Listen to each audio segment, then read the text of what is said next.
Hey guys, how's it going? Hope everything's going well. Still recovering from my ACL surgery, and I still got my sexy little stockings on here, my little compression hose on, and so I'm kind of stuck here next to my bed here. I've been stuck here for the last week and a half, so hopefully here next week I can bend my leg enough and straighten it out enough that I can get back in bed and sleep in my own bed. But all in this past week, I've been watching videos. I've been watching Bass Elite Series. I've been watching MLF. I've been watching the new MPFL, which you haven't seen that, you need to. It's awesome. Live coverage all day long, all 3 days of the tournament. So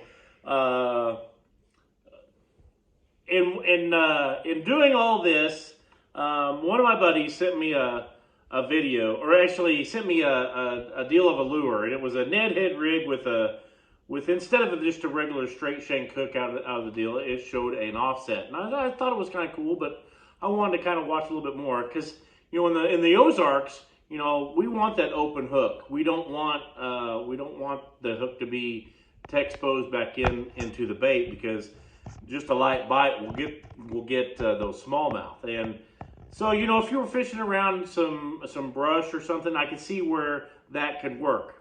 But my problem was, and it really was a big problem for me, was when I watched this video. And one of the first things that the guy did was he rigged a snell knot with an offset wide gap hook. Now, let me show you why that's a bad idea. So we're going to get I've already rigged this up.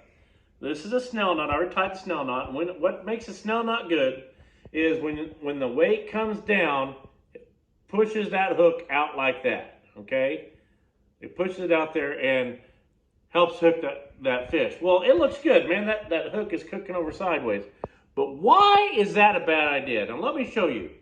If you've got the point of the hook here, and you push it out like that, let me see if I can get my fingers here. You push it out like that, and that fish is biting like this.